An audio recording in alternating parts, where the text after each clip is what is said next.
What is going on, guys? Welcome to Double Tap. This is Smash Those Buttons podcast dedicated to everything and anything in the fighting game community. I'm Crash. I'm running point this week, or usually every week, but I've got Meza on the assist here. What's up? Of course, and we've got Static holding it down as the anchor. What is going on, fellas? Anchor? I mean, you don't want to depend on me. I don't know. That's of course. I mean, anyone that puts Sentinel Anchor as their main anchor for however long you've been playing Marvel 3 is very much an anchor in life itself. But hey, we're back with another episode, and if you guys are watching on YouTube, you might notice my setup's a little different.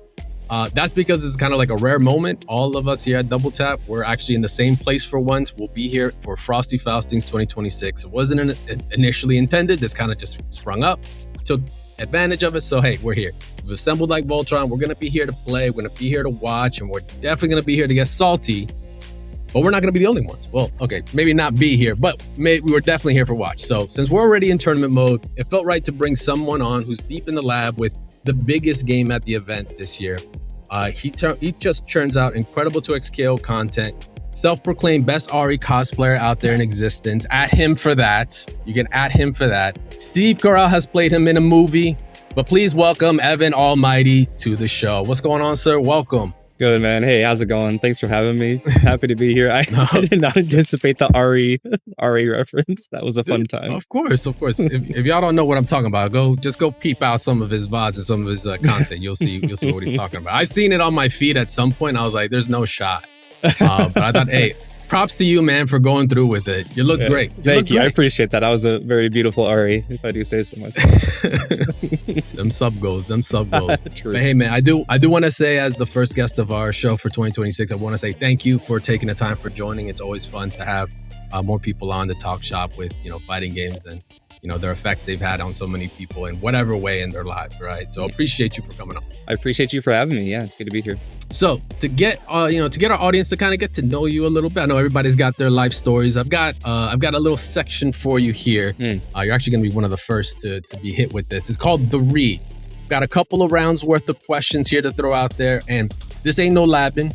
You're not going to think about it. I want you to just give me your answers as soon as you hear the question. Sounds good. Just so we can get, we get the folks to hear, what you're about, all right? Roger that. All right, let's start off with this real quick. So, first fighting game you've ever played, go. Oh, Smash Bros, I guess. If we're counting that. If we're not counting Smash Bros. Which one? Melee. We count. We count Smash Bros? Yeah, we count. We count Smash Bros. Then That's all up to the Smash Bros, Smash guys. 64 in the rec center. That was good times. Classic. Okay, first fighting game you took seriously, though. Dragon Ball Fighters. Wow, that's a leap. Yeah, man, from Melee and 64 all the way to that's your actual first time going full on. Yeah. I mean, I took Smash 4 seriously. I played in like locals and stuff, but I would say I kind of classify those as platform fighters. So as far as 1v1, like for fighting games, traditional fighting games is Dragon Ball Fighters. Yeah. What was your team? Who would you main? I ended up maining. It was Baby Point, Broly, Mid, and Janemba Anchor. That was my boys.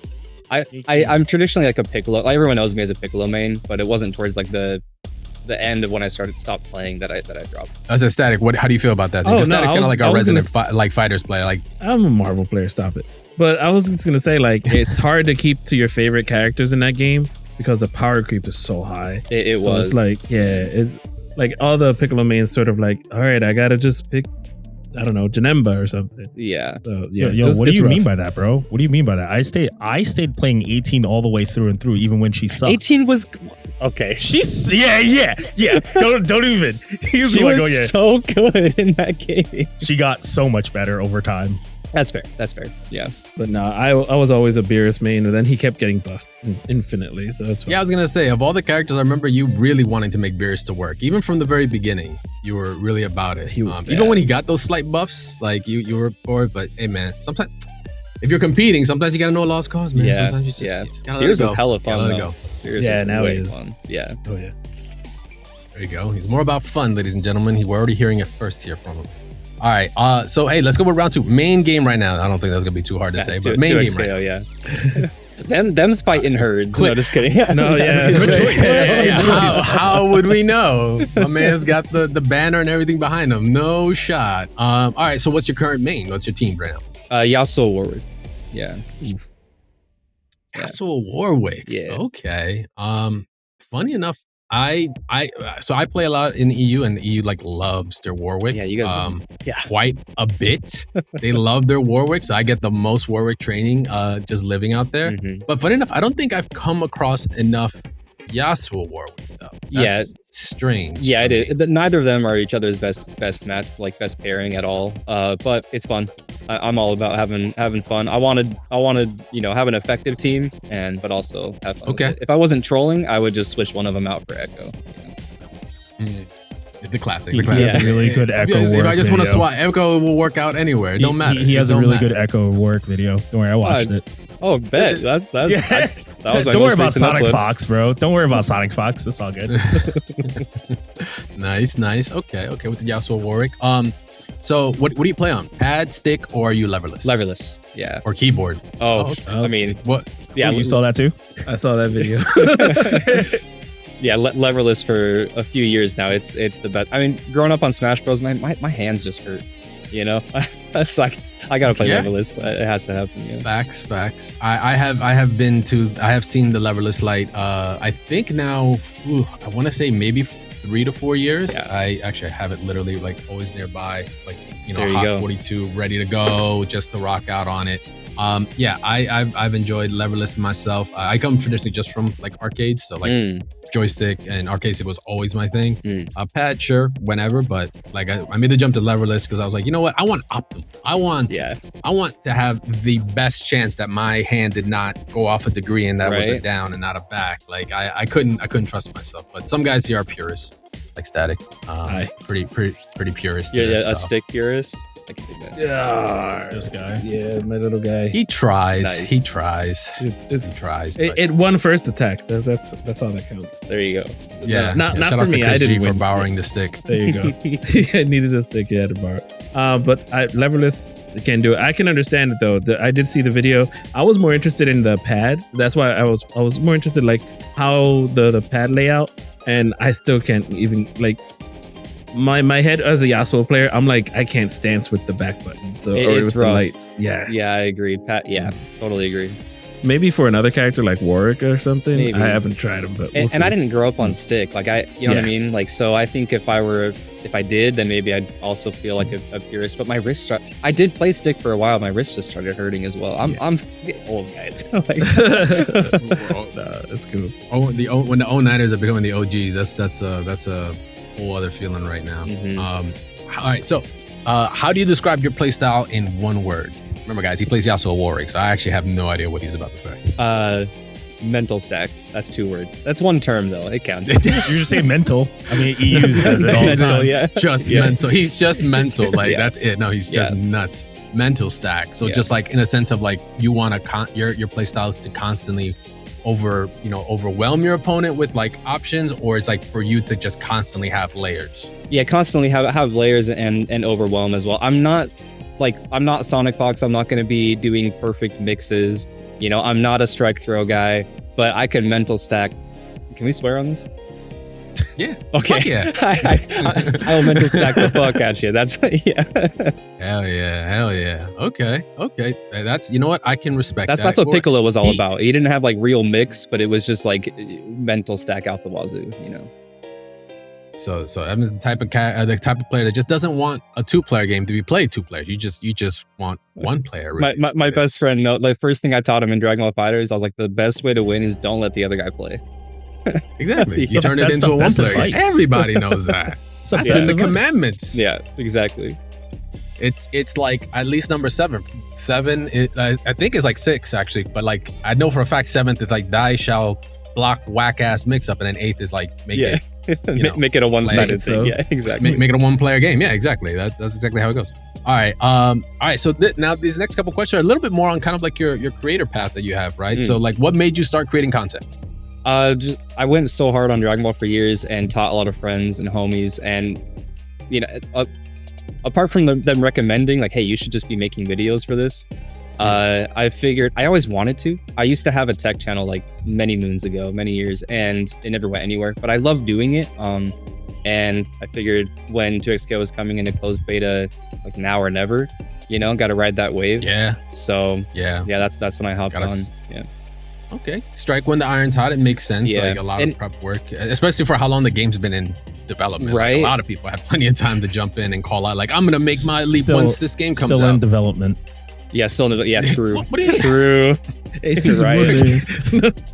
quote unquote. Quote unquote. Once again, Riot has nothing to do with this podcast in any way, shape, or form, guys. All right, cool. Let's go on. All right, bet. So I'm assuming just because you're creating content, right? And because you taught, like you seems like you're the guy that's like literally trying to bring all the homies to play, even if they don't play fighting games. Like, hey, you should try this out. Like, I know you like being competitive in shooters, but hey, you should try this because it's cool and you know it brings on. So does that mean like you care most about like teaching? Do you care more about entertaining or improving really right now as a player or a content? I'd say teaching and improving. I don't think I'm the most entertaining person. Got to lean on my strengths. And I think I'm pretty good at teaching the game, especially to newcomers. I have a lot of friends who, like me, grew up on Smash Bros. And this is the first one I could get them to try because it's like no motion inputs. Hey, you know, it's just like your B button. You just press forward and back, and you know what I mean. You get a special move. Make that connection. Yeah, so like I'm trying to get people into it, and I figured that was the past that was the niche I wanted to target. Like fighting games are a niche, 2XKO is a niche within that, and I wanted to target beginners. I felt like this game needed a Wrath FGC, if you guys know who he is. He went hard on content creation for DBFZ, and I loved him. I looked up to him a lot, and we just don't like have someone like that. So I kind of wanted to fill that slot. Okay. All right. So in teaching, right? In teaching the beginning lessons, and eventually they probably become intermediate, and maybe they also become advanced. What's like the hard truth about improving in fighting games? Like if like that's the question. Like, what's the hard truth about improving in fighting games? Like, what would you like say to that? Losses are the best way to improve, and people don't like to lose. Like the thing about fighting games is they don't want to. Commandment number 5. Right yeah. People really like team games, and I don't want to I don't know, because it's not all up to you. You know what I mean? In a fighting game, you win and lose on your own merit. People like to blame the other person, like, oh, this guy's playing like a monkey or something. But at the end of the day, it's you. And I think people don't like that a lot. Maybe they don't even realize it, but they just don't like that feeling. And the fastest way to improve is just to lose. Like I say, like, stop spending.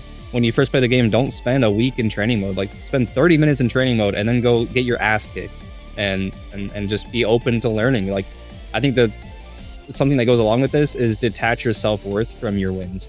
You can't go into the game, especially a new game, and feel like, I don't know, it just feels bad. And you end up being sour and not wanting to play anymore, you know?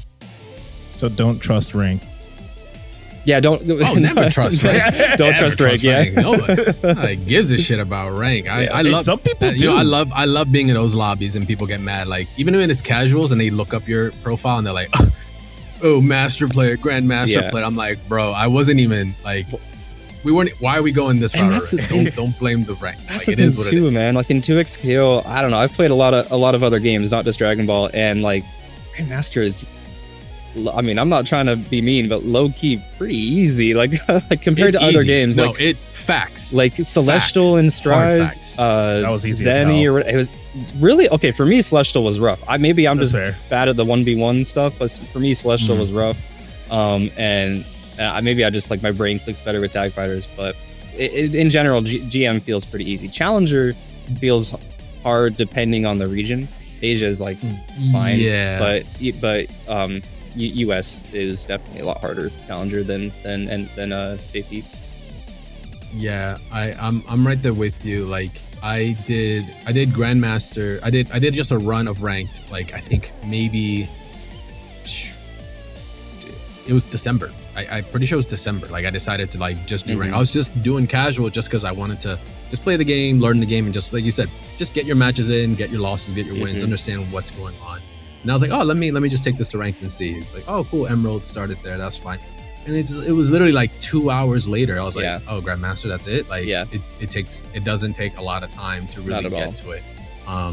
So yeah, that's one of the. It's been many instances too where I play someone and I'm like, I've checked them out, like, oh, they did like such really bad mistakes. I'm like, they must be learning Oh, Grandmaster. And I'm Same, like, dude. I'll be like, oh, this guy feels gold. what Check are it you out. talking about? Yeah. That shit is free, free. I'm hoping that the changes that they just pushed, I think this week when it came to the rank, which I hope so. unfortunately they had to like reset everybody, which was Some kind people of were unheard pissed. of. I heard there was someone that made challenger first challenger T-Ryuga. already got their stuff reset. I'm actually Like, friends with him. T-Ryuga, originally a BB tag player.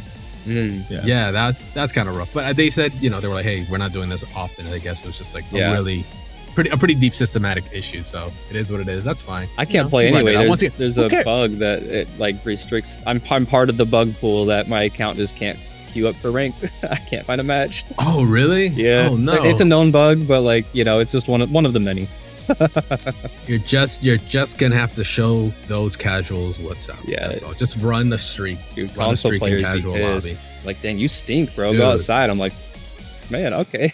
The amount of salt I get in those chats. Yeah. A part of me is like, let it out. A part of me is also like, yo, I love that shit. That is hilarious. Yeah. Like, I will. I posted I don't on know about Twitter. y'all, but I will definitely scroll through the chat in the lobby just to see like, who are the guys? Yeah. Who are the ones? Let me Yeah. find you. I wanna hear that salt. I wanna get the sodium levels rising. Because sometimes it's just hilarious. Like they'll be like, oh, so and so, like dumb character, and it's like, bro, you literally play Yasuo, you play Team Rush Hour, you play the best of the best. They're Like, not there yet. You can't be mad at me Yeah. and you're playing the best. Like there's something wrong You just here. gotta remember they're not there yet. It's like I said before, they gotta learn to take these ass whoopings. Yep. And then they'll get better. Exactly. You gotta get your lumps. You have to. All right. Well, so with that, that's like our quick intro. Thank you for the read segment there, Evan. Now that you guys have a better idea of this X Piccolo / Smash playing / I want to teach everybody how to whip ass player that we have here, we're gonna jump onto actually our first big topic. Really, actually, is just 2X in general. 2X obviously got its official release on the 20th. It's been about a week. And now we're already coming up to the first and the biggest actual entry in the tournament for Frosty Faustings. How are we feeling about said release? We can go around the room. I say go around the room. We're going to put Evan on the hospital. How are you feeling about the actual release right now? Like overall, like thumbs up, thumbs down. What do you like about it? What do you think could be done better? Sure. Yeah, I think in general, it's a thumbs up. They did a lot of healthy changes in that patch. But it wasn't enough, and I think that's okay. The team has expressed that they want to take things slow. They don't want to be quick to the gun, so it's fine. Like I think Echo and Yasuo obviously should have gotten touched more, and in some senses they got buffed. Like Echo's Time Winder super just not passing through on parry like they said it would, and it's just a guessing game. I now. read It's even that more and of a I was guessing happy. game. I was so And happy. I think it was your tweet that I was like, what the hell is he talking about? And then I saw the footage. I was like, now it makes sense because I tried it in match and I thought I misread it because it didn't go away. And then I come to find out, I saw that footage. I was like, and it's a guessing game based on distance. It's like 3 or 4 parries. I don't know. Like it just, so anyways, but like, and then he also got kind of buffed as well. I mean, the size of his mediums, like we'll take that, you know what I mean? So, I think that was, it's pretty rough. It really does feel like those are their like golden childs and they really don't want them to be bad. It feels like they have an internal tier list and they need to stick to it. That's kind of the vibe. But overall, I think the projectile changes are really healthy. I think they need to go further on stuff that's healthy for the game. I could talk for 2 hours on that, but give us your top 3 right now. The top 3, assists need to go away on point hit, not just projectiles. Like the assist just needs to go away. And like still allow for happy birthdays, just deactivate the hitbox and keep them on screen for a few frames so they can get happy birthday.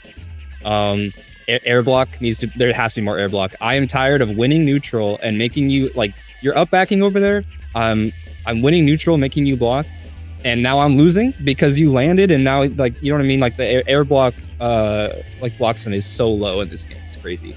Yeah, you're talking about the recovery of like being able to just like up back in certain moves. No. Like they're up backing, and I chase them, and I like they block a move that I do in the air. Like let's say I do like JH in the air, and they block it. When we land, they're plus, and that's crazy. Yeah, that's what I mean. Like when they're blocking in the air, they're coming out. They're advantageous. compared to you on those situations. And I get it. Like in Dragon Ball, it was like off of vanish if they depending on height. Either character is plus, but in Dragon Ball, like if you make them block, they are blocking, and like you land and you are plus, and you get to true string into your like grounded block string, right? But in this game, up backing is so strong already, and it's exacerbated by like, I don't win neutral when I win neutral. You know what I'm saying? Like, so that's pretty rough as well. There's others. Have you played a little game named Marvel 3 and the up backing epidemic that happened there? I just want to know how far down the up back hole have you been through? Because bro, it is. You think it's bad here? Holy it was bad. Shit! Holy Marvel up shit! backing was an art in itself. But that was an art in itself, and bro, the paintbrush was salt for real. Yeah, no, I didn't play a lot of NBC. I've done like combos, like they're fun. It's fun to go back and play, but it's tough to get into this part. Just so you read the room, you're looking at three marble heads up there. You marble heads, some in curly mustaches and such. To those levels, played with literally the gods of the games. Like that was our joint. And trust, up backing.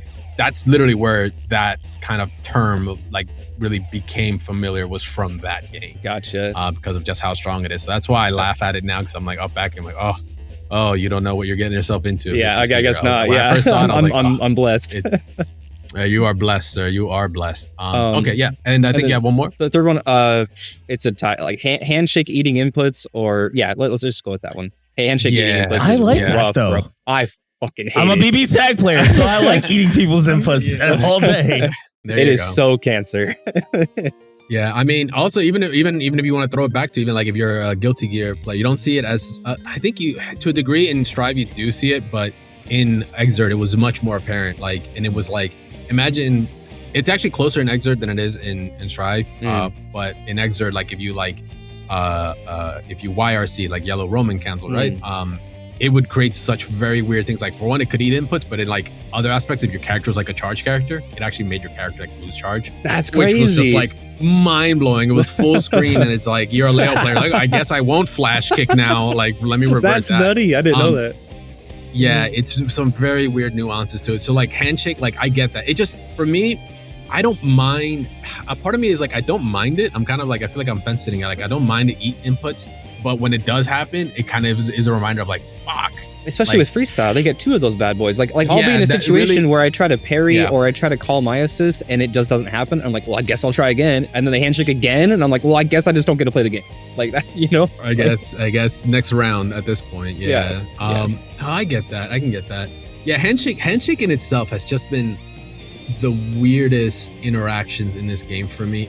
Between handshake and like bursting, air burst is just like odd, just because of the idea of like, you know, bursting, and if it doesn't hit, changing on the way down, then so now you have the addition of handshaking on the way down. Here's how you fix it. It just creates weird interactions. Yeah, I agree. Baiting burst should ground bounce, not wall bounce. Fucking done. I agree, 100%. I could take either. Only if wall bounce was more consistent. Yeah, only if wall bounce was more consistent. They come in because I don't want to hit my medium and then be on the other side of the character and they're like, okay, they fell behind me. And they get like suction to. It feels like, I don't know the frame data, but it feels like they come out and then they just get like suction to the ground, and it's just like a weird trying to hit them with like a 2M is the anyways. But yeah, that I can. They use accelerate, right? I can tell you now. They use because I do some dabbling. We'll say. They use accelerated gravity. I don't know why. I don't know why. It's the dumbest thing ever. So I'm right. They get kind of like boom, like suctioned almost. I mean, it's accelerated gravity. That's a better way to say it. Yeah, that makes sense. So they get a little bit faster. Okay, so I mean, overall release is looking good. So actually, this is one question for you, just because of the region, right? Because actually, I haven't had a chance to really dive too hard, and you're like in a very unique opportunity to do this, right? Because of where you're at. I'm not gonna say specifically unless you don't want it to be said, but like you're in the Asian region where you're located. How's the scene been there for you with 2X? Because it's like, you know, there was a big push for it, and of course we have some incredible players like the Twins that are gonna obviously be here for the tournament. But also even just from the history of like tag games and Japanese players is like volatile. Like we were just talking about Marvel 3, right? Like, you know, there's a big history with tag games and that with like some of the players that have come out. You know, Kazunoko has played, Abigen, GX, Mame Spider, Usoru, right? These are like legends of tags that have kind of really put it even more on the map during the Marvel 3 era. So I would think 2X kind of like caught on, but like, have you seen your locals or your weeklies kind of pop up more with it? Has it been organic, or has it been kind of like, because Japan's got a strong Street Fighter, obviously, scene more than anything else, but, you know, how's 2X been? Yeah. So I am in Japan. I'm comfortable. Thank you for the respect on that. But No problem. 2X Street Fighter just has a stranglehold over here. I see mad Street Fighter like ads in like train stations and everything. I haven't seen anything for 2X, but maybe I'm not the target demographic on like Twitch ads or something. But yeah, the scene is small. There is a weekly done at like a Red Bull, I don't know what to call it, Red Bull like esports thing, kind of close to me, about an hour away. And they do like three weeks out of the month they'll run it. But that's like, it's kind of like in a back room, compared to Street Fighter and even like BB Tag and stuff. It's like meh. The online scene, it's healthy enough that I can consistently find matches, but like the skill disparity is super noticeable. Twins, they're really good. They're really good regardless. But like Grandmaster in like I say it like this, a Grandmaster in Japan or APAC feels more skilled than Grandmaster in NA, but Challenger in NA is just nutty. It's on a whole other level compared to JP. Yeah. Wow. Okay. But it is healthy enough that I can find matches, so it's not a big deal. Good. Because if you had a chance, because like you said, you're in Japan, so you've been able to play in EU and NA. I'm assuming, right? Like, just been able to hop in between. Yeah, the EU connection's pretty rough, but NA feels really good. I mean, maybe people are raging at me right now with my unreactable Warwick overhead on a few frames of rollback, but to me it feels good. I'll rage for more than just that. I will rage for more than just that, bro. I'm in that camp, son. Sorry, not to be in a rant. I don't get how that shit still anti-airs me, and I've literally jumped over it. The reaction, the amount of times I just have to put my hands up and be like, it is what it is, I guess. Bro, like, jeez. Bro, I was up forwarding to get over it. Like, I wasn't even going up back. I'm trying to move over it, and it still somehow anti-aired me. I'm like, son, you know what? You can have it. You can have it. It's okay. It's okay. They're gonna clip those nails eventually. Yeah, true. They're gonna clip those nails eventually. I hope. I've been sending enough HR requests on my side to make it happen. I'm hounding these guys. No. All right, so it's good to know that there's, the scene is going. I know it's going to take a bit, because even like historically, like League of Legends isn't like the strongest IP in Japan either. Like, it's potent, but it's like, in different areas. But Japan isn't the most notable, just if you look at the data for it. So I was very curious on that. But what about my biggest thing is, have you noticed like the differences how they play their neutral, like versus like NA and EU would? Because you could see that even as far back as, like I said, even Marvel days or even Marvel 2 days, if you saw like some of those like old ancient tapes of like Japanese players, like they approach the game, which is what's fun, right? Different regions will approach the game differently. But Japan has always historically just kind of done something different that, sometimes other regions then catch on and becomes the end game. Like, what have you seen on your end here? JP, they're, at least for 2X, they're not like execution monsters.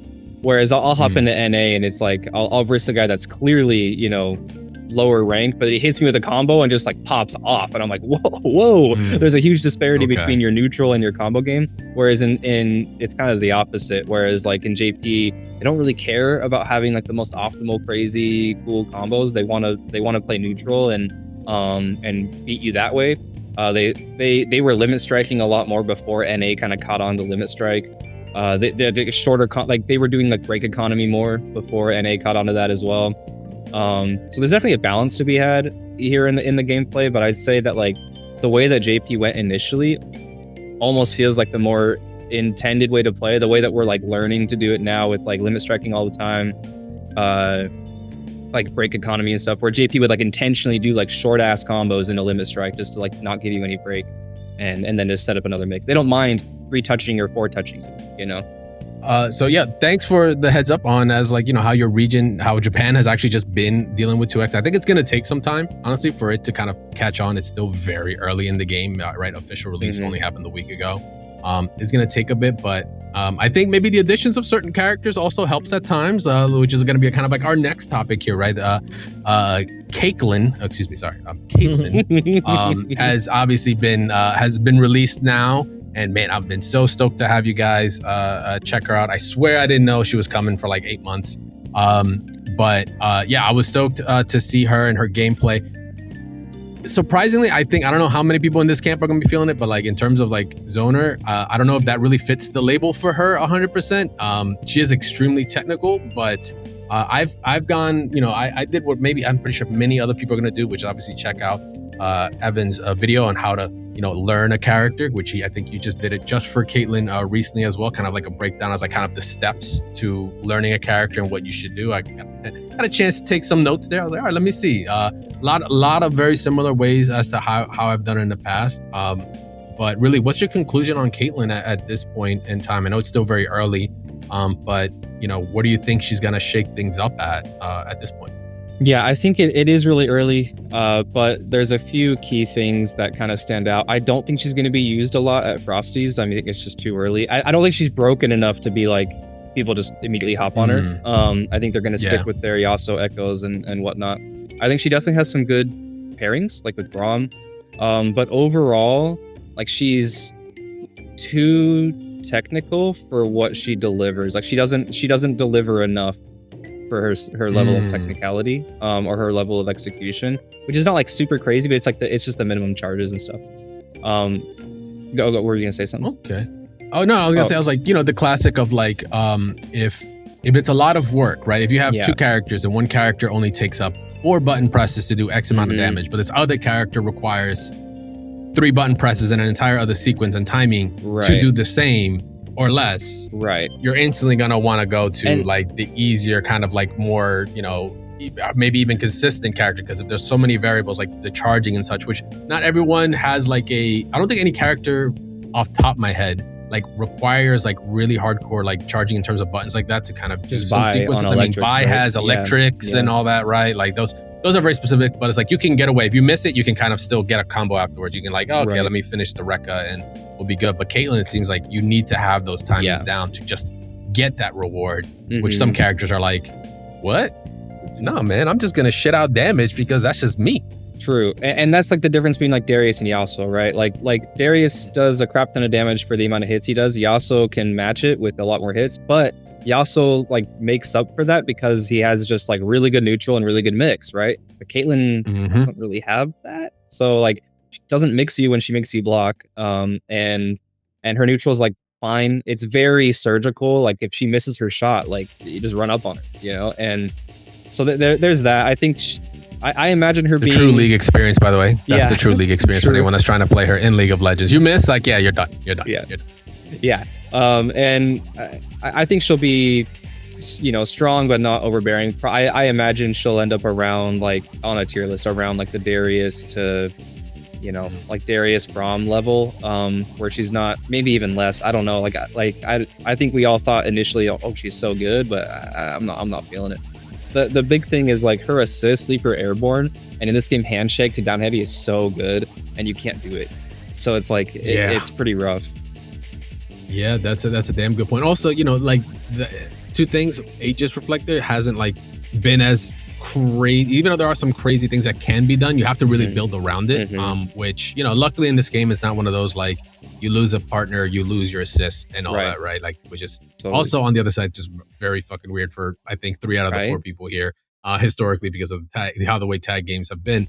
But actually no, sorry. Well, same for me on Dragon Ball. Yeah. But I was like, wait, no, Dragon Ball's the same thing. All of us know that's fucking weird. But the idea that like Aegis was supposed to be this big phenomenal thing is like, well, that didn't happen. And I'm like, okay, cool, maybe she'll make it up in her assist. And her assist, just like the assist strength alone, it's not being a horizontal one. I know. It's so get the classic, hey, beam, front point character beam assist in the back. It's the good old classic, reliable, right? That works out no matter what. She doesn't have that. Some people have actually, I've noticed gameplay where some people have kind of pseudo created it by like putting trap down, shooting it, then handshake tagging to kind of give you a low profile version of it. But it's like, you can jump that. And then if you see them do it, you kind of get called out for it really hardcore. So it's like, that's where she's like, seems to like really be failing at in a tag game where the tag and the assist is the neutral. Let's be honest. It's button neutral, something neutral assist.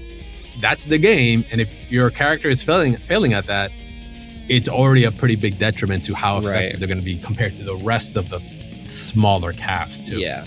And I think we saw her like the up assist and thought GT Goku, but it's not the amount of active frames and the amount of block stun that you would like need out of that assist. So it's not you're right. She just needs like a straightforward one and to not leave the ground. It's yeah. I think as more characters get brought in, obviously things will change up. But at this current state of the game, like that seems to be like her weakest component. But I'm still interested in seeing like if it was gonna be my follow-up question, but you like killed it instantly. I was like, hey, top 5 Caitlyn and Frosties. You're like, yo, she's not making top anything. Like, nah, son. No, if someone does it, I will add a segment to this show. If she does make top 5, I will call it out on Evan and I'll edit it in afterwards. Yeah, no, I doubt it. I have a slight feeling that if Chris G makes top 8 in winners, he might sandbag and pick 8. He'll switch though. He'll switch. He's gonna lose it. Yeah, 100%. We're talking true. Evan's talking true. Like you started with her and you made it the top. Right? Like we're talking that. You can't just swap it at the end. That's if he's in winners finals, it might, or even if he's in like grand finals, and there's like a huge safety net because he does the same thing with like Salvatore Ganacci as well. Yeah, he likes to do that. He does be like that. I will say she's hella fun and she's so fun and like her combos are really cool. And like a big redeeming factor is like people initially see this and it is like a hallmark thing of good characters in this game is she can solo spend meter and then continue the combo. So people like that is a really strong aspect, but I just don't think it makes up for like no mix and bad assist. I wish she was better. I just wish she was better. I mean, I think she's good, but there's too many easier characters, and I love that she's the technical character, but just the release time. I mean, even TNS kind of showed there was not one in top 8. So yeah. And the crazy part is like even when you get to characters that are technical and could on paper are broken, just because they're so technical, it's enough for people to just still not want to pick them up. Like I'm looking right at Meza because you were rocking C Viper in Marvel 3 for like ever. I haven't. And literally on paper, this character literally does things no other character in the game can do and has incredible buttons, super everything. But because you need to be so technical with her, they're like, no, I'll just, let me grab Wesker real quick, right? Let me grab so-and-so real quick because I don't want to work that hard to do the same thing, right? It's guilty in every, it's guilty. It's in every game, including guilty. Well, Meza uses like a 10-pound arcade stick. I mean, thanks to Marlon Pie. His spring is like he does super. Yeah, I don't use it anymore. Thank God. I'm leaverless now. So quick context, Meza. What was it? Your stick you had like a crazy tension spring, right? 4 pound. Like 4 pound. Yeah. My dude's forearms were like Popeye, dog. Like they were like Final Fantasy 7 OG graphics. Like the bicep was small, but the forearms were just huge. That was him. So the original was like insane. 2 pounds or whatever. But then I know we did an episode where we covered this new spring that came out that was like 4 pounds or something like that. I was like, oh, that sounds cool. I don't have to tighten my stick anymore. Pop that in there and I was like, damn. All right. We're going back to like when I first started. Cool. So it was so nice. Funny. I'll be like, can I borrow your stick? Oh, wait. No. Oh, yeah. Nobody wanted to use my stick. Nobody wanted to use this stick. It was like the good deterrent. Yeah, it was good. It's like, yeah, you could. It was like that with me too, but it's because I had an 8-weight gate on mine, and like cats like Josh Wong or whatever would be like, "What is this? A 4-gate?" Right? I'm like, "No, it's an 8." My man gave that shit back like it was like no, I can't use that. Good. She said, "Here's my receipt. Here you go." Like I don't want to touch that shit. I was like, "All right, bro. I was trying to help you out." But yeah, so okay. We know there's a bit of a lax in some areas for Caitlyn. What's one thing? Let's besides I want to say the assist being horizontal. That's an easy one. But what is one thing you could change to her right now if you had the power to be like patch notes? Her. Oh man, what's one thing you would just push for instantly? Man, I don't think I have enough playtime on her to say that. I think like knee-jerk reaction. I don't know. Something needs to give. Like mix. Like she has to have mix. Like make something faster. Like she did. Like you block her and you're like, all right, whatever. I'll just wait till you're done. Like, Yeah, maybe make the roll go further so she can actually sandwich pressure you, or like make the overhead faster. I don't know. Those are actually the best options. Oh, bet. As someone who plays her and's gonna play her at I was gonna say Meza's been rocking her out. I've found ways to gimmick it, but and found ways to make it true. But at the end of the day, anybody's gonna block it. So that's a good player. Like who cares if like you want to stagger me down and bait parry? All right, I'm just gonna block. Like whatever, I'll wait. Yeah, back to it. I would definitely say her roll could be a little bit longer, but one key thing would probably be there's a lot of her combos just back heavy kick will whiff. I think that needs to be a little bit more consistent. Yeah. Sometimes it'll be like one hit, or it'll be like all of them. I can dig that. And it's interesting because one of the big things with 2X is that the idea is that you're supposed to, if you're just a non fighting game player, someone just isn't familiar with it, can jump in and play. And like, I think they've done a good job in terms of like the archetypes that they've been able to introduce to show you different play styles. What do you think like Caitlyn's play style like is supposed to kind of help teach like a new fighting game player about like what if someone were to try to pick her up and be like, oh, I got gut, pew pew, cool, like that's dope. What do you think is actually like the core reasoning behind the design? Like I don't think any new player should be picking Caitlyn up. That's like, the lesson. The lesson is don't play this character, right? There you go. But if you do, like, what can you take? What can you take away? Because obviously, like, experience is gained. Like anything you play, you can carry it over to the next one. I think just like charging stuff. Charging is really important in this game, and I think with this character, it's like, hey, we're leaning more into this. Like not only her charge shots, but her charge heavy is like mad important for a lot of combos. And it's mad cool. Like a lot of charge heavies don't act like hers, so that's really cool. But yeah, I think just charge inputs. There's a lot of combos like Ari charge JH, Echo charge JH, like minimum charge, like Darius. Like, there's a lot of stuff that like do it like once or twice. Allow it, yeah. But yeah, Caitlyn just does it out the wazoo, right? So like I think that's a good takeaway to like you can learn from Caitlyn is how to get your minimum charges. Kind of like this is like different aspects of like the same buttons like exist, right? So it's like kind of to explore or to check out how this interaction could be different. Even right. Like even with Darius's change, right, where it's like his apprehend can now be charged, right? The idea of like that, like, hey, you can go one route where it's like you can just let it rock and it's a much more parryable move, but you get options, right? Or you decide to charge it and now it's like you can throw them off. You don't get a follow up technically, but you do get plus, right? So it's like kind of keeping you in that mindset. I think it's really, I've never had it in a fighting game where like this much charge stuff. Like obviously you have charge inputs from like where you have to like hold down or whatever. I'm saying like hold down a button and it just comes out when you let go or when it ends. And I think it's really interesting. I really like it. Especially for like pressure and stuff, like charge tag. I know people hate that, but yeah, I like it. I'm down for it. I got one question for him real quick. It's tied into that. Do you think Yasuo should have like actual combos that have charge in it? No. My man said, let him burn. All right, cool. No, I appreciate that. Thank you. Yeah, I don't think he should. I think his execution is fine where it's at. Wait, stance is like. Stance is a lot. It's a high APM. I'm not saying he's like OD execution, but it's a high APM. And if you're gonna have to change, like mix that up with charge, I don't even know how. Like, where would you do it? Like, he can't charge his J2H. He can only charge his grounded heavy. But like, why would you do that when you can do stance? I don't know. Right. I agree. But as a Yasuo player. But yeah, there is one thing like charge JH is pretty good. You can combo with stomp and into it, but or off of it. But yeah, I don't think he should need it. I think his execution's fine where it's at. Yeah, the one character breaking the game. Got it. Whoa. Okay, hold on. He said, I didn't say that.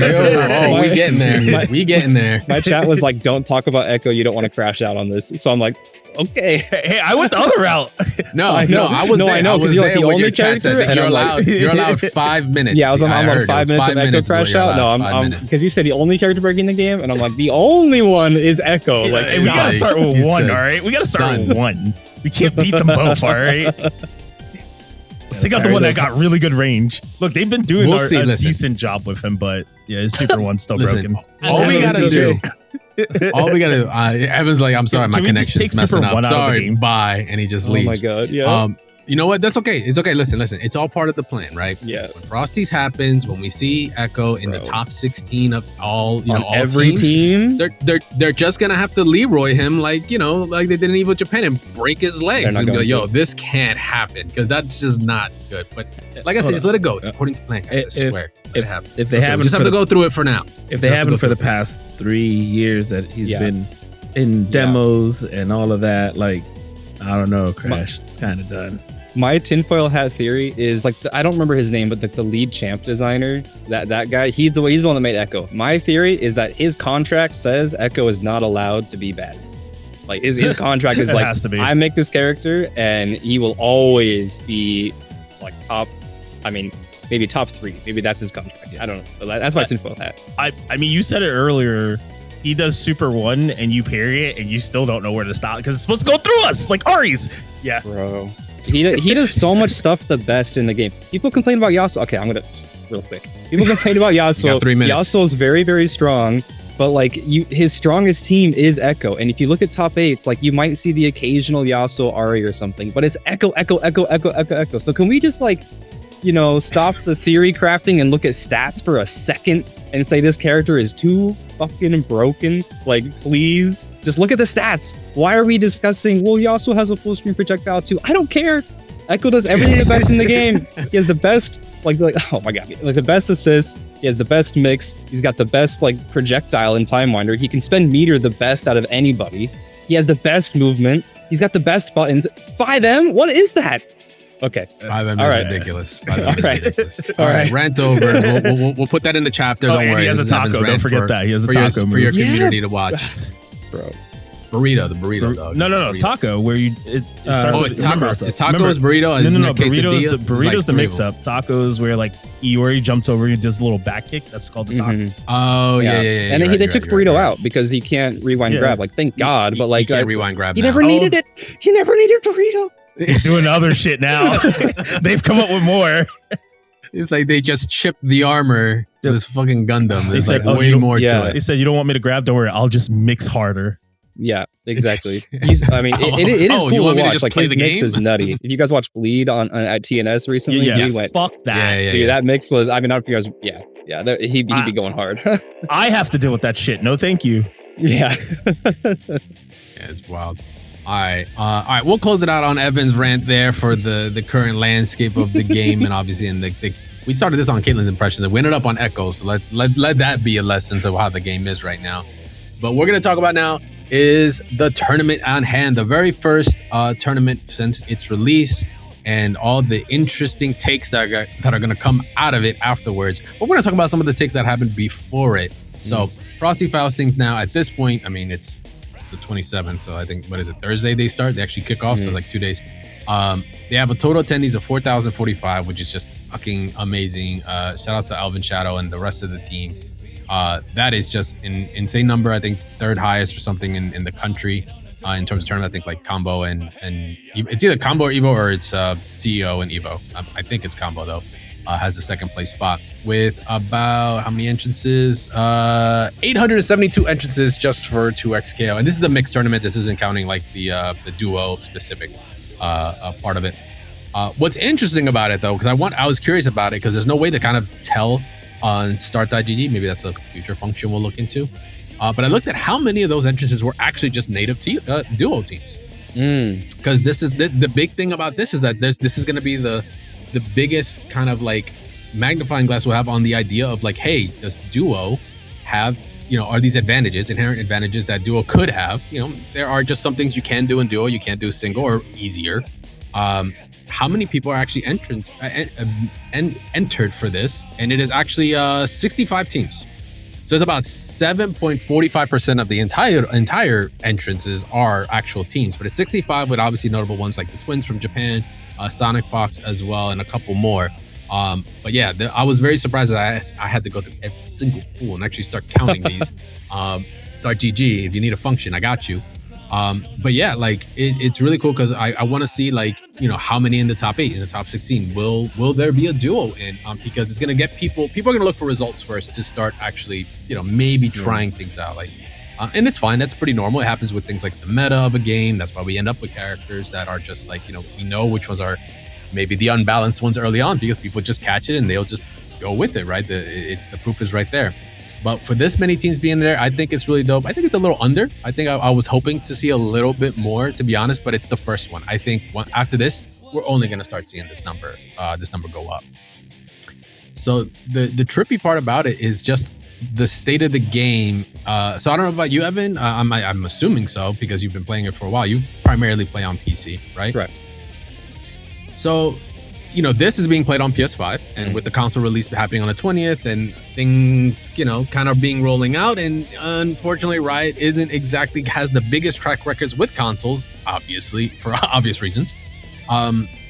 these are things that actually have me kind of a bit worried about the tournament, because are we gonna see a lot of tech pauses or issues? Because screen tearing is very apparent on the PS5. Performance issues is apparent, especially if everyone's been playing, especially the top percentage of people that are competitive in this have probably been playing since closed alpha and such. Like on the PC, it's like to migrate over here. I mean, to put in perspective, Static didn't even realize it was PS5 till right before the show. How do you feel about it being ran on PS5s, or like do you expect there to be problems? Yeah, I think it's pretty rough. I do expect there to be problems unless unless Riot locks it. Oh, so like, much. there's a lot much to unpack here. But I'll try to keep it brief. So like the people being used to PC, they had to like rush out and buy a PlayStation 5 if they didn't have one already, or try to play on a homies. The team has said that the input delay is the same on both, but I don't know about that. And the screen tearing is really rough. I think it's doable, but here's the thing. Riot has to lock in to fix that. And every time that Riot fixes a bug on 2XKO, 2 more sprout up. I'm really scared of them. Like, do we take it as is, or do we accept the patch and then there's just more bugs? I don't know. Like, I don't know. If they only address performance, like in a vacuum, you think that sounds good, but something else is gonna happen, man. Like, what is this limit strike bug? What are these? Like, there's so many bugs in this game. It's insane. I'm a QA engineer by trade, and like to me, it's like an insane amount of bugs. Like the amount of bugs in production is too much, and so I just feel like if they try to fix the performance issues, like more bugs are gonna happen, and then nobody has time to react. Nobody has time to adjust. Like right now, people are like, do I play Alawi? Do I not? Like, I don't know. And they might still play her. Like, you're going to play her in tournament? No, fuck no. Fuck no, right? Hold up. In my defense, I had no idea until this bug, until we were recording.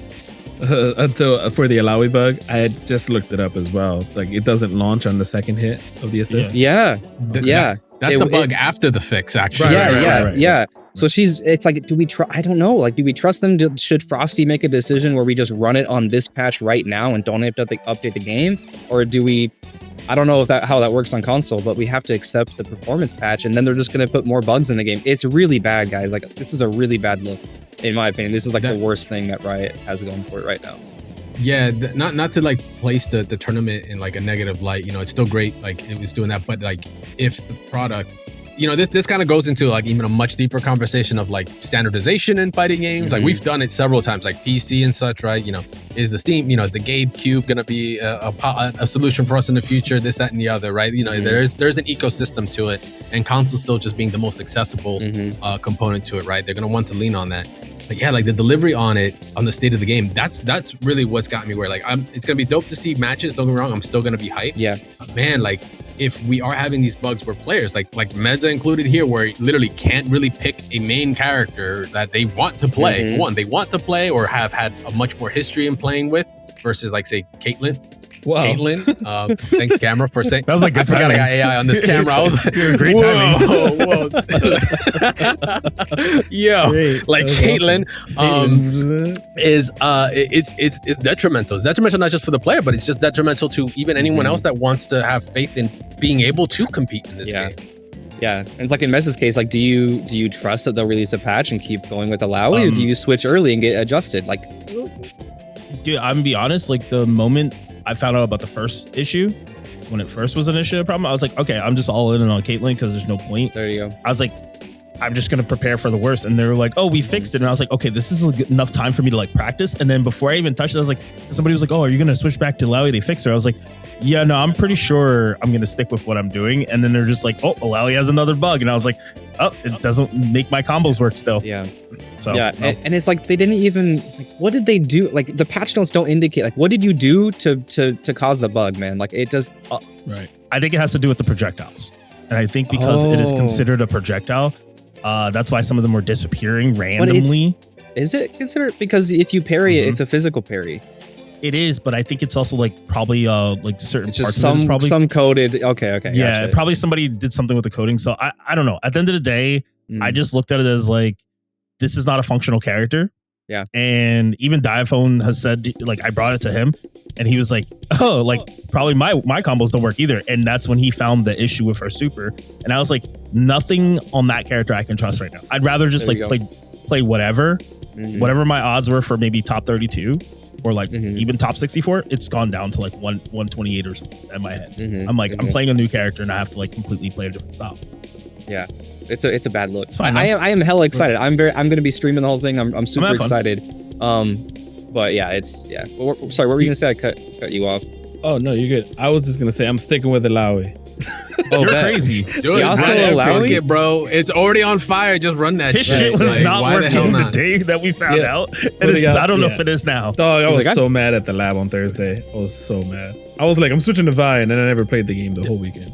I will say though, you brought up something really good a little bit before, and I don't want to harp on it, but you said that Japan plays completely different, which is like more on neutral, more on short combos, and I think that's the route that I have to see myself going with this change of character, because that's how it was before. I was like, oh, I have these long combos, they're really good, but I don't have the time, I don't have the opportunity to like go back and learn a new character, because all my time was spent into those two characters to be effective. So now I might have to take that approach. So yeah, just like limit strike a bunch and mix and break economy it. That's I can't mix with Jinx, and then I can't mix with Jinx. For those, I thought it was Echo Caitlyn. For those that just also aren't like familiar with Riot Games spaghetti code. Listen, I didn't trademark that. It's just what it is. Like even as far as like, you know, League of Legends, right? Like there's like some weird things are coded in a very odd way that just creates weird interactions. It's almost like an identity to it. I guess they were like, hey, this is one of our products. We're just gonna continue that identity. But it happened to be with Alawi. They still run even for like tournaments. They'll still run the previous patch if something's not functional. Yeah, that's the thing. You know what? This brings up a good point. This is something that I hope we eventually do adopt, because they do it on League, and I think they even do it on Valorant. But like a PBE, just get a public beta environment before the patch, just to catch these things. In a fighting game, you split the player base too much. Like you can't do that. Well, it's completely optional. It's completely optional. Yeah, it's not like, hey, you throw this out and this is the patch. It's like, hey, if you go to this other part of the installer, you play that. But you're talking about just in general. Because people will decide to do it. Yeah, exactly. People like League has enough players that you can find matches and it can have a healthy player base with splitting it, because there's so many people playing. But with a fighting game, it's like, if they have 10,000 players and 4,000 of them are in PBE, you just almost cut it in half. You know what I mean? Like at any one time. Yeah, I got you. I agree with you. I would love a PBE. It would go hard. It doesn't sound healthy. I mean, maybe put a time limit on it. Maybe a time limit, 48 hours. I can dig that. Testing. You know, actually, I like that. That's not a bad look. That's not a bad look. Yeah. A weekend, just a weekend. Yeah. A weekend match of a beta. Or like give anyone a timer. Like anyone can do it for like the next 2 weeks. You can play the new patch for the next 2 weeks, but you only get 48 hours. I like that. 48 hours. That's actually a pretty good look. Let me just note that. Yeah, write that down. Yeah. Matter of fact, you know what? You're gonna be here. You're gonna be here, Frosties. Go talk to the team. They're gonna be on site. They're gonna be doing their thing. So make sure to just like talk to them. I'm pretty sure some of definitely some of the devs are gonna be. I know for a fact. I'm gonna try to hold back from smacking them. I got it. Yeah, please. I'm not gonna be there to help you out there, but I'm gonna be busy doing work. But so Frosty's is just really just this freaking crossroad of just like good, because hey, it's the first tournament, awesome, like so many great players, different regions being represented, which is like also awesome. You know, it's kind of like that's the whole point of or that's like kind of like the goal for these fighting game events, just to have everyone come out, not keeping it just so locked in just one region. But on the other side, that's what I'm just more worried. I'm like, man, if this is unstable, like, man, that just on a production thing, right? On a production standpoint, man, TNS is gonna be like running through it, like dealing with stage issues and like, what do you do? Reset? Like, what are the rules that are gonna come from this? Like, performance issue that caused this is like, can you pinpoint it? We're in for a hell of a week and a hell of a weekend. But I know for sure the takes afterwards are gonna be great, and we're gonna be here to talk about those when that goes down. But yeah, so with that, actually, we're gonna be just kind of rolling out this section of the podcast. Actually, Evan, as much as we enjoy having him on, He says, I only like to talk tag fighters. I don't do that other stuff. Like, nah. No, I feel you. No, Yeah. it's all I good. got We you, only yeah. hate. We had Evan for a time slot. We don't want to take out because he's also streams. He also does his thing. But this is your chance, Evan. I want you to first of all say thanks for coming through. But let the people know, where can they find you? Plug in your channels, your Twitch, everything. Let the people know where they can find you. Your awesome content. Because I suggest all of you guys that are listening, go check them out. Evan, floor is yours. Absolutely. Yeah. Evan Almighty, FGC. Pretty straightforward. It's on Twitter or X, YouTube, and Twitch. You can find me there. Just drop me a follow or what have you. It's a good time. Every Wednesday and Saturday in NA, I have like an open lobby where the boys just get in a chat together and we all play. Duos are so fun in this game with people. Hell so, yeah. Come by and enjoy the fun. There you go. Yeah, for sure. And we'll definitely be coming by. We'll make sure to drop by. It's the least we could do for having you come on, talk some shop with us. We do appreciate you chilling with us for this episode. I doubt, hey man, if you want in the future, it might not be the last episode. Maybe on the next patch. Maybe we'll just start having Evan here. Every patch happens so he can just let loose until Echo actually eventually gets nerfed. Then he could just run the show himself and be like, I'm going to tell you why this is the best shit ever. And he could just talk for 5 hours. There you go. All right, but Evan, thank you once again for hanging out with us. We appreciate you, man. Good luck on the rest of the content. We'll be watching for sure. And if you do see these guys on the stream, you gotta let them have it. You gotta Send them the commentate energy. like Absolutely. all real, man. You gotta let it be how it is, man. Call them out on what it is, because we should do a breakdown. We should have Evan do a breakdown of y'all play. If y'all make it to stage, Ready? might have to hit them up. I will probably end up. I have Hikari in my pool. Oh, no. Oh yeah, that's right. Yeah. Good luck. He is predicted to fight Hikari in the pools. Are right you now. all fighting or are you all just like there to... I'm here because of work. I'm actually literally here for Riot because I got some work to do, but not for the game of 2XKO. It's for influencer part of it. I'm dealing with right now. Just happens to be a fighting game, which is why they're like, hey, you want to go? I was like, hell yeah, I'll go. Let me think about it. Nice. But these guys, they're the real world warriors. They're the ones that guys are are going to be fighting? playing the Okay, games. Excited to so watch. look 4 out games. for those two. 4 games. Whoa. Okay, well, good luck. That's awesome. 2. Only 2.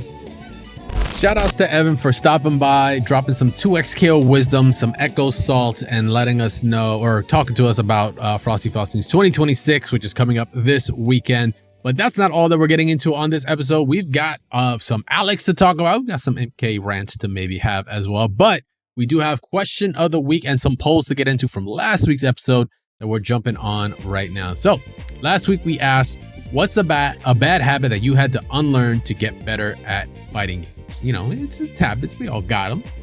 Just get over it. They're not permanent. It takes a little bit more to maybe learn from it. But I think it makes you better in the long run. Gemga Man hits us with, my bad habit was trying to skip the learning process and go right into online. Ramming my head against a brick wall like that over and over again was both discouraging and not at all effective. This year, I'm learning at my own pace, taking time in training mode, doing arcade runs and combo challenges to better understand everything my character can do. I mean, facts like that. You've identified the issue right there, right? Like if you're just jumping in like online, I mean, there's nothing wrong with also jumping online and messing around, but the strength you get from playing online is like interactions that your character has with other characters, right? I think you should definitely hit the training mode because the character is essentially, it's your weapon. It's your answer to whatever happens. So if you don't know, not to get crazy with it, if you don't know, if you're pointing the gun at your head, you don't know that you're pointing it at your head, and when you pull the trigger, you're kind of, doing yourself harm versus trying to shoot the other guy. Doesn't really work that well. But yeah, I mean, I think it's a good move. Just definitely just take some time, get some training in. Like just like Evan said earlier in the episode, half an hour in training mode and just go get your lumps. I think that's like an easy way for you to just get started and really understand what your character is doing and just level yourself up really quickly.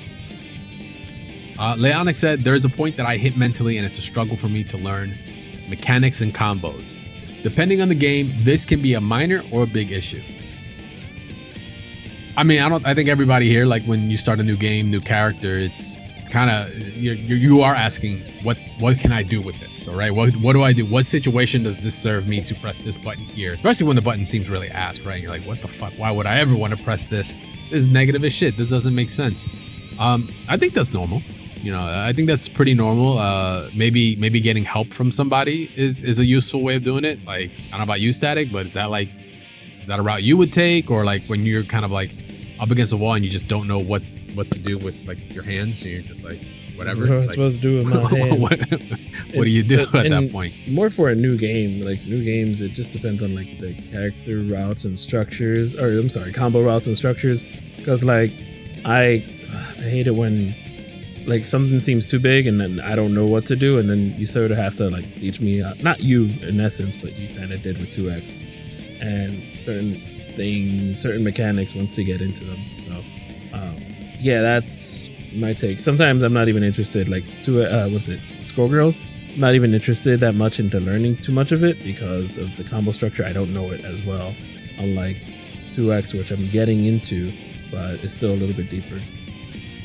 Yeah, I think it's just exposure. Once you the more exposure to it, I think it then becomes second nature. It was like that for me too with 2X. Yeah. Like very beginning of 2X, I was kind of like, I don't get it. Yeah. Like I really wasn't feeling a flow, but like compared now, it makes more sense. It just makes more sense. It sort of reminds me of 2014 Evo, where I could not watch Killer Instinct for the life of me. It's because I didn't know the mechanics. I get you. Yeah. You don't know what you don't know. Jinch says, first fighting game I really tried to learn was MK11. Was stoked. I could do long combos pretty quick, but I'd input the whole thing, or block. Whole thing, or block. Can't read that correctly. Had to slow down and learn to hit confirm. I think he meant slow down the whole thing a bit, maybe. No. It's a small thing, but it all transferred to all the ones I play now. So slowing down and learning to hit confirm. Okay, so I guess it's like not trying to kind of like automatically assume that you were hit confirming and just like waiting a sec. That's actually kind of difficult depending on the game and even depending on the character. That definitely comes from it's a partially its reaction. Like if you got a counter hit, right? Like on a specific button from a certain character, specific routes to get into, right? To hit confirm from there. It can get very difficult as to like, this button in this instance. But with some other characters, depending on like their routes and such, like, yeah, you really have to like, think twice and also maybe slow it down a little bit and not assume. But the more practice you put into it, the easier it gets. I also feel like it's very heavily dependent on the game. So like something like Street Fighter 6, a lot harder to see punish counters and a lot harder to definitely see counters. Whereas Guilty Gear, a counter hit is huge as hell. Like you can't miss it. Yeah. It's kind of hard to miss. So I think it depends on the game. Kind of hard. Yeah, I definitely think it depends on the game and how you go about which game could really help. I think, Guilty Gear is a good structured game that will help you see that. Mortal Kombat, a lot harder to see those counter hits and those bigger hit punishes. But I think it's just finding what game will help you with that easiest, and then kind of translating a little bit to seeing like the little nuances from their moveset and whatnot when they get hit. So like their animations. Yeah. That's over time. Yeah. I find it interesting that some games have like made it their thing to kind of like give you a big signal, a big flag that like, oh, you did that, right? Crush counter, right? In Street Fighter 5 was a pretty easy one to tell, right? Because it's like you got that spin animation, that big clash. Guilty just fucking puts it on the screen and slows everything down and says, instead of counter, it should be like it should just be like press another fucking button. It's like, whenever you want. Hit him again. Like, yeah, whenever you want, anytime. Make a sandwich, come back, press a button, because you smacked the shit out of them while they were pressing one. Yeah, definitely game dependent, but I think the faster the game, the more you kind of develop those reactions to do it. I think 2X is actually fun enough, a fast enough game that you can tell. They do it as well with the interrupt, like that very distinct sound effect, and also I think it's red on the character. You see like a flash of red on your opponent's character. When that happens, like, there's nuance there. A little bit faster. It's not slowing down the screen or anything, but it's just giving you at least something, right? Like, yo, keep going, like, because you got them in the interrupt state, right? All right, so Kit or KIT hit us with, I'm just a habitual button masher. It doesn't matter the situation. I'll try to mash my way out of wake up, and then make everything so much worse. Trying to restrain myself and just block. Patience is to some people, it's probably just the most incredibly hardest thing to do in fighting games. Not one frame links, not crazy extension combos, but just not having to urge to press something because you're like, I don't want to make this a one-player game. So yeah, it's difficult, but I think sometimes you just have to hold it. But the fun thing about it is that if you want to still kind of lean hard on just learning like what you can do, you could then kind of go down the path of like training mode monster, where it's like, if you can replicate what's going on and you like do the work where it's like, okay, in this instance, I'm going to press this button. I'm going to go through all my buttons. I'm going to go through all my options. I'm going to find out what's the situation that puts me in what button or what sequence will put me in the best situation that I will have an answer for, instead of just block. Because sometimes blocking is a death sentence in some games. Blocking really is just like, well, good luck, GG's, next round. And you have to put in the work in order to then like kind of not, even if you get put in that situation, you're trying to put in the work to minimize that chance of just blowing up. I remember Tanya. Yes, I do. I do remember Tanya. Everybody remembers Tanya. Yeah. I should call her. What a yeah. And that was the game people liked, MKX. Yes. It was a good You know game. what? Because I think we were borderline masochists at this point. Because you know what? I still look fondly at MKX. And MKX was, you block, good luck. But it was, you know what? When I didn't and it landed, it's the best fucking feeling. But it also had a slew of variations, so that kind of made it like a whole bigger game. But that's the thing. It was the one Tanya variation was the broken one, which didn't have, which was doing stuff. But nobody, once they fixed that one, they were like, what are we going to do now? Hey guys, there's an infinite block string over here. Do you want to check it out? Johnny Cage. Just Fireball, stance cancel, Liu Kang and shit. Hell yeah, fun times. Devora acid-y, like the Devora Aquaman acid stuff. swarm version and shit. Yeah, that was Swarm also Queen and that was your girl. It was until they nerfed the overheads. Loved it. Is what it is. Virtual Kazama, being on autopilot during a match sucks. I need to learn how to stop being predictable during matches and change my strategy up. Yeah, I mean, that's the biggest thing I take away from 2X that I've done over the past, I want to say 6 months or so, is like early 2X, I was just like, I had one or two things going on, but I really didn't like get the game like that. And I was really was on autopilot. I really was kind of treating it. In some aspects you can, right? Like you do it in other games like Marvel, right? Super jump assist is like pretty autopilot, but it's because it works. It's very effective, and it's essentially a part of the core of what the game is, right?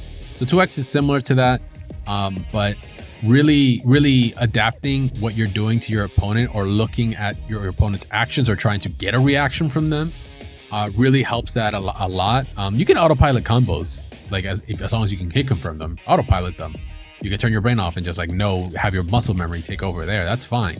But like everything up to that point, you should always be active in trying to solve as to like what your opponent's reacting when you do this, when they do that, or reading what they do when, if they tech, are they constantly teching forward? Are they teching backwards? Are they going to tech down this time now that you caught them teching forward and you grabbed them, right? Like that's like the biggest part. I know it can get difficult, but like all you gotta do is tell yourself that, like, what is my opponent doing? If you ask yourself that while you're in the match and like you make a note of it, you can then adapt to them. And then if they become autopilot, then you know exactly what they're doing, and you can body them. There's Easy peasy. There's a great player who played Pokken tournament. I can't remember if he was a Suicune player. Can't remember if it was Bunten or Konosama or it was another guy. But they said what they would do is they would look at the clock, and I think it was like every 10 or 20 seconds, they would change their strategy. And they would fully commit. What? I mean, Suicune was the lamest of the lame. He won tournaments off of it. But like that was the thing, especially if you play a mix-up character. It's kind of crazy. It's really hard to imagine yourself doing that. But if you think about it, it's really smart because everybody kind of was predictable. And like, there's predictable routings, way people play. And as he's saying, he feels kind of predictable. He goes kind of like, autopilot brain. It's like, well, this is a good way. You're giving yourself a time limit to play a certain way, and then you switch it up. Whether it's, I'm going to do this move, I'm going to activate this. You are always going to do something different at that time, but you're not going to do anything outside of that, of what you've already planned till that time. So if like for the first 10 seconds, you're like, I'm going hard rush down. I'm going to put a bunch of block strings in there. And as soon as that clock hits after the 10 seconds, I'm going full just defensive. laming it out. I'm going full defensive. That character could, but even in both phases, both phases, Suicune could play lame. Not as lame as Chandelure or something. But yeah, I'm just saying, like, I love hate that game, by the way. I've never heard of somebody do that, like actual, like practically. That's and guess do it what? in They Marvel were Japanese, so that's why. Because like it was just a different mentality. No, just being honest, it was a different mentality. It's like Evan said, they have a different take on games, the way we play. So I just look at it as like, I've tried it. It's hard as hell, but that's what he's categorized himself into. And maybe that's an option for some people who are a little bit more lost in how do I always tell people it's the light switch. You need to know when to turn on the light and when to turn it off. If you're always leaving the light on, you're burning energy. If you turn it off and never turn it on, you can never see what you're doing or where you're going. I think it was somebody at the break that was talking about like different approaches, like A, B, and C approaches on necessarily like knockdowns or, oh, did I get this here? Did I put a fireball here? Oh, maybe I should go for this one, or option A, option B, and like those options, not necessarily autopiloting, but having something that you practice on those 3 options rather than freestyle. Yeah, exactly. Some structure. You still have to adapt, But I can get behind that. But I totally agree with earlier with what Evan Almighty said about sometimes training mode may get a little bit repetitive in like 30 minutes and you want to test out what you're doing on somebody. And that's exactly how I am, where I can spend a bunch of time in training mode with the combo, but then it's like setups that I also want to test out on actual players. And then I end up playing and I still don't do the setups. So that's the fun part. That sounds like you problem. Of course, that's why I said it. I also that's what Static is. That's what Static's working on 2026. But appreciate y'all for submitting that. We'll check out the polls in a little bit. But let's jump into another dope topic that actually Static is going to be very excited for is Alex. No. And the reason I say that is because anything wrestling related, that gets Static all perked up. I hate Alex. So. It's because he's a heel. Come on, man. No, I always hated Alex. No, not necessarily. That is true. Always. I've never heard Static actually be hyped for Alex. He doesn't feel like a real okay, wrestler. so I didn't mind Alex in Third Strike. I didn't like him. I actually didn't like. He was cool in Tatsunoko. It's just a deep cut that they pulled in that game. Yeah, there you go. Then Tatsunoko. and he could Capcom, also Tatsunoko was grab. Capcom, y'all. He could also grab the giants, which was cool. Yeah, that was sick. That was sick. Now, I hated him in 5 because the jab, the anti-air jab was crazy. Then they nerfed it, and then he became just the most comeback character, snowballing. In this game, he looks interestingly annoying. Oh yes, the arm. Remember, Owning the Limit was a good Alex that we would play all the time. Owning the Limit. Yeah. Or Over the Limit, Owing the Limit. Shout out to him. His name was Owen. It's Owing the Limit, but I'd be like, Owning the Limit, because yeah. whenever he did like V-Trigger, He would get MJ so mad just doing DDTs. I know, it's hilarious. Like as soon as my man started steaming, I'm like, oh, it's over. We are done. He was definitely a bracket like upsetter at the local host. But yeah, go on. Yeah. So with that, I mean, we got the gameplay. A lot of let's just like talk about it real quick. Like he definitely is going the heel route, like the way like he's like just talking. He's like, I'm used to being hated, this and the other. I'm like, oh, that's cool. Like that's I kind of shouted that out as soon as like I saw the early trailers for him, or at least that world tour component of him that showed like his intro. But yeah, I mean, he's got all the moves you expect. The boots are there. The Tims are looking strong with him. The music maybe not as much, but we'll get that in a second. But that's just a split opinion. But I mean, the interesting part that I got out of it, besides just seeing all the basic, the combos and the moves that we're expecting him to have, one thing to note, and I mean, I'm only going off of the gameplay trailer, but it looks like he's like stance canceling, or he's doing like stancing into like his options. I don't know if you had noticed, even like at like a minute 12 after he does like the big boot, he actually goes into a stance that then gives him a low option, which then lets him go into stance again into like the overhead grab that he's had historically. It's just something I noticed there, as well as even his regular stomp. Before Luke actually shoots him with a fireball at 117, you see him go into this like almost like football ready stance, and you see the steam come off of him. It's the same effect, and then he actually gets to do like the boot, which I am disappointed it's not 2 boots. It should be 2 boots. I don't know why it's just 1. It feels very, very underpowered. But even his elbow for his like drive rush combo afterwards. So I'm very interested in seeing like if he does have. I don't know if it's been officially posted. I'd heard something about he might be charged or isn't charged in some areas now. He is officially not charged. He is completely. He's gone. officially not charged, right? Okay. So that was a he big was. thing they were He talking was. about. Yeah, people are kind of upset about it, but who cares? I don't care if you're upset that there's not another damn charge character in this game. Yeah, I think it's his changes is cool. Like I'm also an Alex hater. I've never liked him. I thought he was basic as hell. I was like, why did they put him in the game? We already have another grappler. We were whatever. Right? We already had Abel. Put Abel back in the game. We don't want to see this character. But like, I kind of got the concept of why they wanted him there. He fits a better role now because it's more street. It is more like that grounded, like we're in New York type style. But yeah, I have no problems with this character. I think it's cool that he has stances and he has like 8 to 9 to 10 moves or however many out of stance, and they look cool as hell. Yeah, it's hella cinematic. I'll give it that. I'm just interested like with the drive rush and all. Like, you know, the first thing I thought of, which is funny enough, is the first thing they showed at like when he had his retro costume out, which by the way, his classic costume. It looks better. As shit. Fantastic. It does look better. I don't know. It does. Actually, you know what? I didn't even double check the stance if his knees are going the opposite way. No, look at that in a second. Fixed. But they fixed it. Oh, but boy, don't gotta go to a chiropractor no more. That's good for him. Drive rush into boot. I saw that. I was like, shit, that is gonna be a banger. Like that boot is gonna reach some people. I mean, he still does have anti-projectile capabilities, right? With his swipe that he has. Even it looks like he has.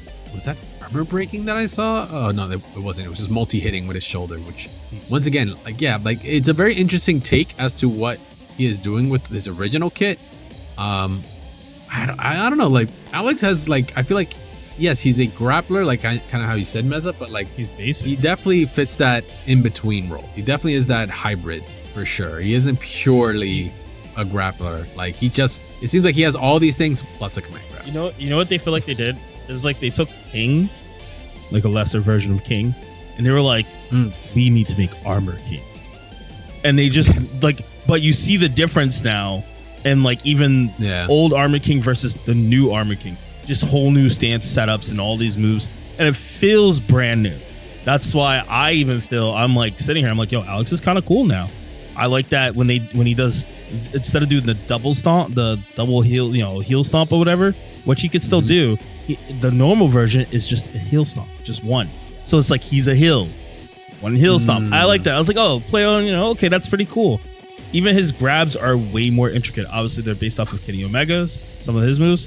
So it's like, I like that they're going in a direction where he feels like an actual wrestling character, not like some generic street dude who like learned how to like pick fighter maybe. Nah, bro. He like went to the boxing room and was like, who want to wrestle? Yo, that's it. That's street guy over there. Yeah. I love street guy. So then that just kind of leaves like the only thing until we actually get the full breakdown on what his moves do. The only thing that was like surprising as well was the music. Like the trailer came out and we were like, okay, yo, it's about to be lit. We know he's got Alex got a track record of some pretty good bangers. And then we got Project Jam that played out with it, which in some areas I'm gonna keep it a buck. In some areas it worked. It sounded good in some areas, but it was just like it was just odd. It was just not what I expected. But there are ties here with like Kenny Omega over obviously in what is it? Was it AEW or what is it? What's the Japan league? New Japan Wrestling. New Japan Wrestling and stuff, right? His time there, right? Like and of course Kenny Omega being tied very closely to the marketing of Capcom and all. Like I get the influences.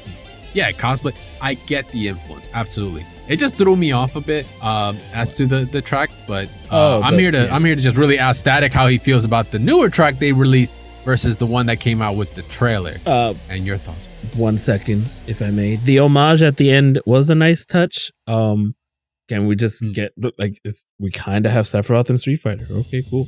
But this is not fun. Just like one wing, he's just an angel. But yeah, he did Kenny Omega's V trigger into One Winged Angel, which is pretty cool. And the super, I don't know if you noticed the CA background, the graphic was from Third Strike. Anyway, the jazzy music is cool. That was pretty the jazzy music is really cool. For quick thoughts here, I think the whole theme is a bop, and you can't tell the difference between rounds until the later parts of the song. So usually in some of these Street Fighter songs, you can tell like the different rounds that are starting and ending and all of that. However, it reminds me of the Christmas theme, which was very jazzy from Street Fighter V, which was also in New York, which is cool. However, it's sad that Elena still doesn't have any type of. She has a callback in her song, but you can't play her Third Strike song. What's the song? Her Third Strike song is not in the game. It's bizarre. Yeah, which was interesting. Like it's not, but it was like, yeah, it's beats in my beats in my heart, not beats in my head. Right. I'm That's still going the with new even song. the title of it's like, yeah, But Beats in My Head is not in the game at all. Wait, what? Right. not. That's what I'm saying. It's not in the game. Look, Everybody even else's Tex- songs are in there in the soundtrack, but hers is not. I did not Super notice Street that. Fighter People Third don't Strike. even know this. They brought back Kitsch in Tekken 7 and 8. Yeah, it was in both. I'm just saying. That one. Yeah, they brought that back, which was a banger. But they didn't bring Christy back. What the hell's going on? Yeah, I know, right? But besides that, I have two feelings towards both songs. Okay. To the Project Jam track that was made, I don't think that was for the Americans.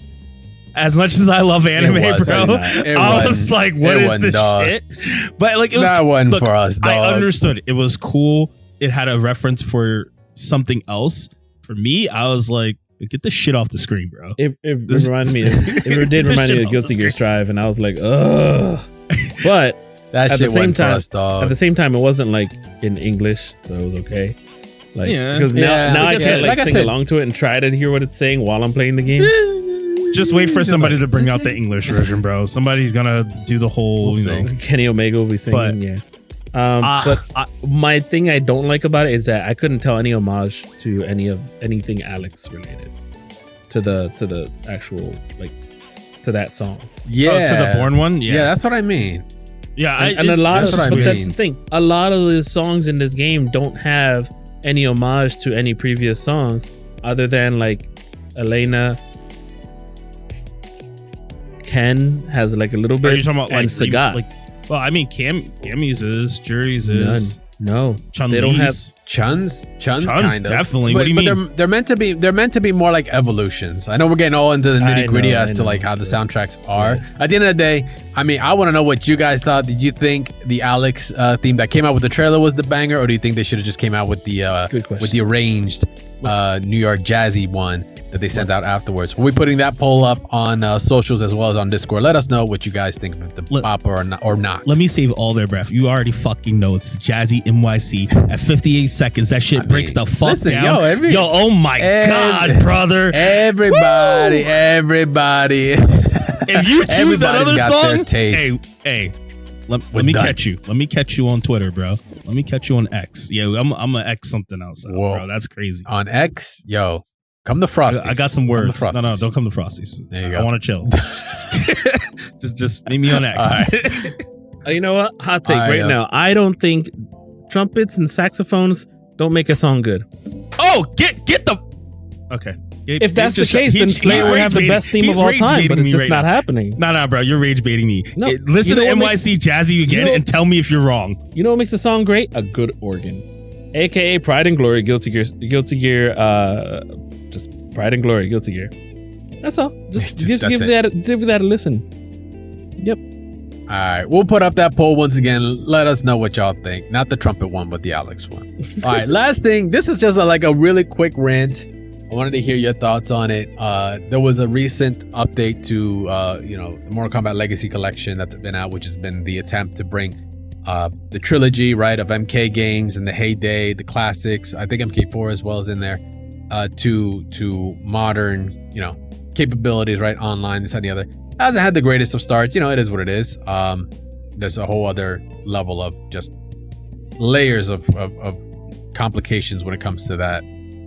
But man, you know what? The only thing that this has done for me is, because I'm a big fan of MK. Obviously, I'm a fan of MK.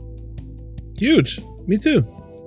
Oh, okay. I was like, what? No, I wasn't stopping you. So he I was was like, saying, me too. What? Like, Yes, huge. yeah, I absolutely. have- A lot of people I are. have It's a 3 cultural. games. It's For a those that culture. didn't It's know. a piece of our culture. Yeah. And really, all that the Legacy has done is really made me be like, man, I think we really needed that canceled remaster one. I don't know if you guys remember that, where there was a canceled remaster version of MK in the works. There's screenshots that have been put out there of the UI, of like some effects, and even some new actors and such that they were getting together to do like this new high-res version of it. I'm like, bro, we need that. We actually need it. Like, that is the one thing that I feel like, yeah, sure, it's great that they brought the older versions out so it's like accessible and shit, but yo, just remake it. Like, seeing other companies' track records of being able to take beloved franchises like Resident Evil with like Capcom, like, and they just like got the formula. Yes, they remix it, make it like, imagine if they did that with like the MKS and gave us like a shorter, like a nice, like a little bit more fleshed out. Doesn't have to be like MK9 levels of story, but maybe they fleshed out the arcade a little bit more, right? Like, to make it like, you know, you have maybe additional scenes in between, so that way you kind of see like this build up between characters, which would be dope. You know, the graphics, of course, would be another thing, but I think we really need it, man. I think that's what MK just should have. Like, so I wanted to ask you guys if this were to happen, right? If the HD remaster or whatever was to happen, how do you think it would be able to like satisfy both nostalgic like players, like OGs like ourselves, and modern players at the same time? Like, what do you think they would have to do, like, to actually make it successful? Do what Super Street Fighter Turbo HD remakes did. Just do what HD remakes did. I think if you do that, which is, you update the graphics, you make sure online playability is really good. You don't even have to do anything too crazy. Like, we could keep almost the same graphics, just HD it. And guess what? Now you got a cheaper version of something that you didn't have to invest like millions of dollars into, just a few $100,000, and you'll see your money come back. Make it for $30, because that's what pretty much HD Remix was, like $30-$40, and maybe add a special character or something, just one, or two. I truly believe that I'm not the biggest Mortal Kombat fan, but nor was I a Super Turbo fan. So I think even I picked it up and played it a lot.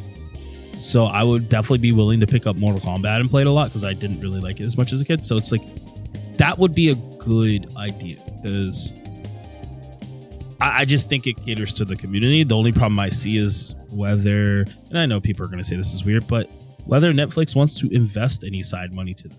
That's really the real question.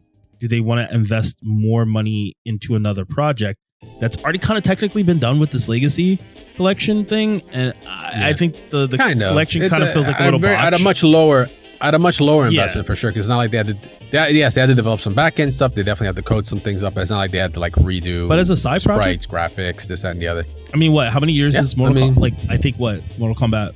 I'm not gonna don't track me on this. What, like, they've been out for 30, 40, 35, 45 years? Maybe 30, 35? MK was around after Street Fighter.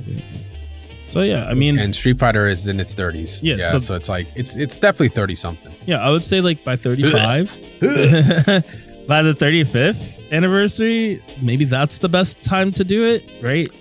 Maybe plan for that. Wouldn't be a bad idea. I don't want to hear 40 if that's a little 1992. So we're actually already past the 30th. So yeah, if we do 35 would be this year actually. Yeah, I think that would have been a great idea. Or no, sorry, 27. 27 would be it. It would be a great idea. Plus, at the same time, you'll still have a lot of the old heads, and then the younger ones who've grown up to become a little bit older. They'll be dead by 5-6 more years. So, just being real. Jeez.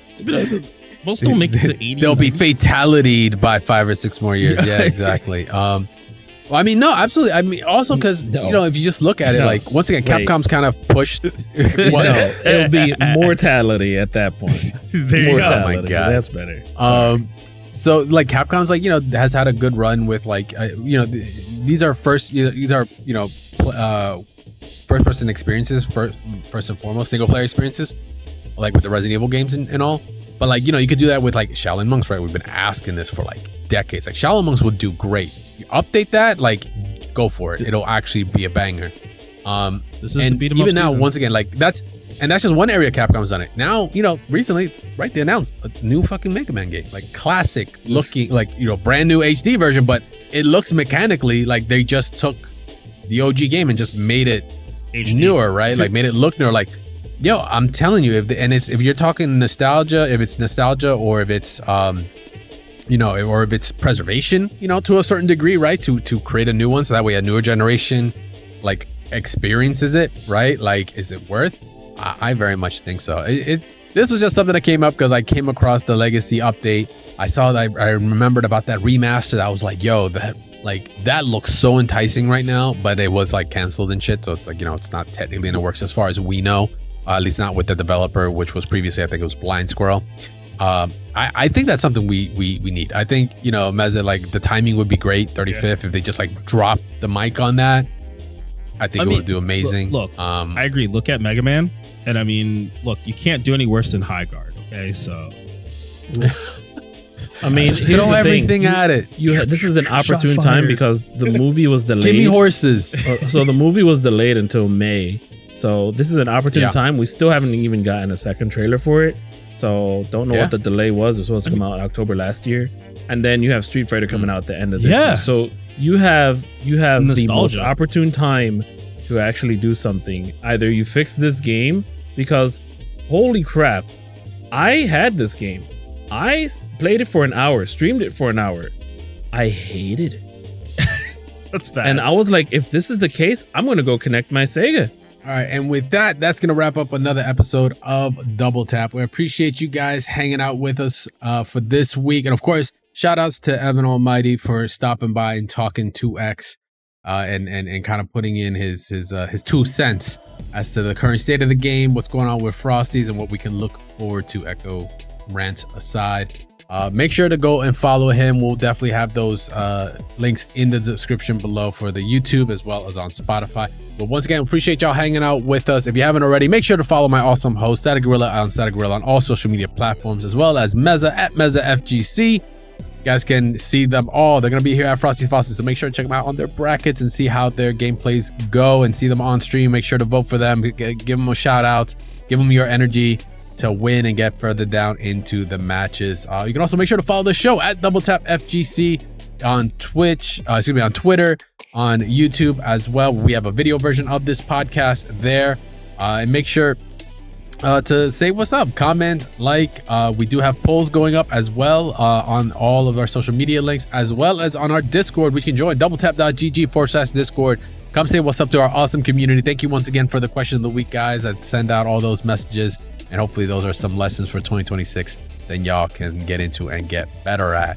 We appreciate you guys. If you guys would share the show, whether you think your friends might be into it or might want to get into it in fighting games, if you're trying to get all the latest news with things that are going on here in the competitive scene, as well as getting to learn some of our awesome community members that do some great things in it, this is the show to do it. Rating, reviewing the show on your favorite podcast platform of choice also helps a whole lot. We appreciate everybody that is doing it. So we appreciate y'all returning listeners for coming out for another week, giving us another credit for stepping up for this cabinet. But we'll be live after the Frosty Faustings this week to get our post ideas on it. So we'll see you guys on the next episode. Peace.